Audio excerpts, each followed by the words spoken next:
Our approach to managing the borders securely and humanely, even within our fundamentally broken immigration system, is working. Americans are safer today on the border, in the air, at sea, across the country, and around the world because of the Department of Homeland Security. My Republican colleagues claim that the border is open. Is the border open, Mr. Secretary? No, it is not. DHS Secretary Alejandro Mayorkas testifying on Capitol Hill last month, grilled by House Republicans and Democratic lawmakers on the Biden administration's approach toward the U.S. southern border. Mayorkas denying that it was open, saying the president's plan at the border is working. We welcome in U.S. Senator from Oklahoma, James Lankford, who sits on the Senate Homeland Security Committee. Senator, good to see you. We appreciate your time. Good to see you. As you've heard again from that testimony, the secretary was asked if the border was open. He responds with, "No, it is not." What is your reaction? So his statement of the border is open is that we still have Border Patrol that are there that are having to act as hotel check-in staff at this point, that when people cross the border, we check them in and release them into the country immediately. So I think it's a definitional issue. Of course, the Border Patrol will tell you the border is secure. It's just secure on the south side of the border. The cartels dominate and control that border, and they will control who actually crosses the border from south to north. And then we're actually processing those folks and releasing them into the country almost immediately now into the country. And Ali Mayorkas and DHS has changed the way that they're counting people, saying if you'll check in on an app first, we don't count you as an illegal crossing. And then they announce that their numbers are way down.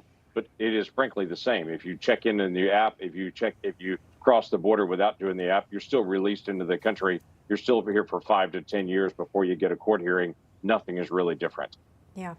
These Border Patrol agents overwhelmed, quite frankly, with the sheer influx of migrants that are coming across, so much so that Republican states have sent National Guard's troops to assist law enforcement personnel, including, sir, from your home state of Oklahoma. We just heard from the governor, Kevin Stitt. He said, yes, we feel the need to send these guardsmen because this is so necessary. The federal government is not responding. What's been your experience, of course, interacting with these troops? Are they ready and willing to serve in this capacity? The 50 Oklahoma National Guards, folks that left with Task Force Minuteman this past weekend, they're there at the border right now in El Paso. They not only volunteered, they eagerly volunteered to be able to do this duty. They want to be a part of protecting our nation's security in the days ahead. That's why they're so passionate about doing this task. And so, yes, I'm grateful for them and for their service in the National Guard as a whole, but clearly in this particular mission. I would say when I talk to Border Patrol folks that are on the border, they're grateful for the National Guard actually being there, for the Texas National Guard that's been there for a long time, because they increase their manpower for them. While the cartels will send across folks to request asylum, then they'll actually go 2 or 3 miles upriver, downriver, through the desert, and they'll shoot across folks with camouflage and backpacks and bring in drugs. When the National Guard is there, it is a force multiplier for them to get into some of those areas that they can't get into as they're doing a humanitarian mission with other folks. So the Border Patrol is very grateful for the presence of the National Guard, and these National Guard folks are ready to be able to step up, protect our country from drugs, from human trafficking, and quite frankly, just help protect our nation from security risks that we don't know from people crossing into our country. I want to move on to a different topic, and really this one about the makeup of the Senate. And some of this is obviously a sensitive material, if we will, in terms of, again, the makeup of the Senate, the age of those that are serving. We've seen some issues lately. I wanted to show you some of these and perhaps get your response. And there are several, but this is Senate Minority Leader Mitch McConnell. We've seen this, him freezing up mid-sentence at the podium. He's fine now, according to, again, him and his staff. But this is what happened for those that haven't seen it. Here's that. This week has been good bipartisan cooperation and a string of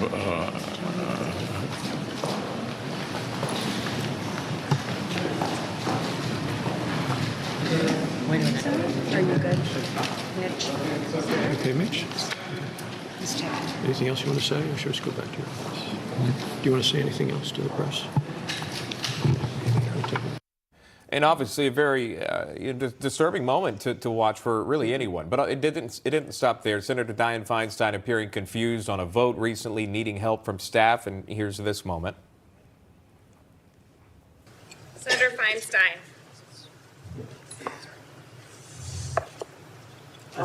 Say aye. Pardon me? Aye. Yeah. Just say aye. I would like to support a yes vote on this. It provides $823 billion. That's an increase of $26 billion for the Department of Defense. And it funds priorities submitted. Yeah, just say aye. Okay, just aye. So we're talking about the upper chamber here, and while it's a sensitive topic, it leaves Americans wondering, should there be age limits to this? Should there be cognitive tests or, medical examinations? And the one that stood out the most, and most recently, obviously, would be Senator Mitch McConnell, the minority leader, sir. What is your comment on that disturbing moment? Yeah, it's a painful medical moment for Senator McConnell. Obviously, he was able to come back to that press conference after a moment, and we don't know what that episode was. Obviously not his physician, but he was able to come back, finish out the press conference, answer questions, continue to do the work that he needed to be able to finish out the rest of the week. He was voting, he was on the floor, all of those things. So I pray for Mitch McConnell and Dianne Feinstein, for all of them and for their health, obviously. But the issue with the Senate is whether you're John Fetterman and having medical issues when you're younger, or whether you're Mitch McConnell or Dianne Feinstein having medical issues when you're older, or John McCain when he was going through this very traumatic brain cancer as well. Those are moments that the voters of each state actually decide rather than anyone else. If we get into a situation where senators jump in and say, hey, I don't think you're qualified anymore, I'm going to be able to push you out, that's a very different setup for the Senate. It takes away the power of the voters. The voters in those states actually determine who represents them, and they'll continue to be able to make that decision. That's a protected right of our republic. Yeah, your point is well taken, sir, and I fully understand what you're saying here. I would argue that the media coverage of some of these candidates, or lack thereof, the lack of transparency when it comes to, candidates' health, even along the campaign trail, you might think you're voting for someone, and then you realize, oh my goodness, this person's in much worse shape than I thought because no one told me about it. So that's maybe a comment for another day, unless you wanted to address that.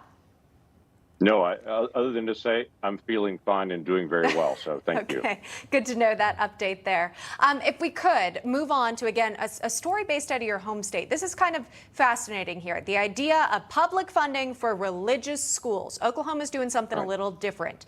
They've got a religious charter school, a virtual one. It's a Catholic-based school. And Kevin Stitt, the governor, wants to see, again, public funds go to it. But now it's being challenged, legally so, by the Oklahoma Parent Legislative Action Committee, blocking it, again, saying it's a violation of separation of church and state. How do you view this plan, again, to fund a virtual charter school with public funds? Well, let me just begin with the most basic principle. I always smile when someone says, hey, I'm protecting the rights of individuals, the separation of church and state, because I laugh and think that's actually not a constitutional right. The separation of church and state language is actually coming from a letter that was written in the 1800s protecting churches from the state. So the United States Constitution protects the rights of individuals to have a faith, but also protects the right to saying we don't have an established religion. What the state of Oklahoma is doing at this point is they're trying to follow a Supreme Court decision from 2017, I believe, called Trinity Lutheran. In that decision, a Lutheran church was trying to participate in a state program that at that point was a scrap tire program for their school, and they were prohibited from getting it. And what was argued was the state of Missouri said, well, you're religious, you can't have it. That went all the way to the Supreme Court, and the Supreme Court ruled in a 7-2 decision overwhelmingly to say the state doesn't have to do a scrap tire program, but if they do, they can't discriminate against individuals of faith. They have to have it open to everyone. They can't discriminate. What the state of Oklahoma is doing at this point is saying, hey, we have a charter school program. Catholic program has requested to be able to do a charter program. We don't, as a state, have to do charter schools, but we can't discriminate a Catholic program if they choose to be able to request that. I do expect this will go all the way back to the Supreme Court again. I do expect them to follow the same ruling they did in 2017 to say the state doesn't have to have this program, but if they do, they can't discriminate against any faith, whether it's a Muslim school request, a Catholic school request, a Jewish school request, doesn't matter. If they have it open to everybody, they have to have it open to everybody. All right, that is U.S. Senator from Oklahoma, James Lankford. Senator, thank you for your time. Good to see you. We appreciate it. Good to see you again.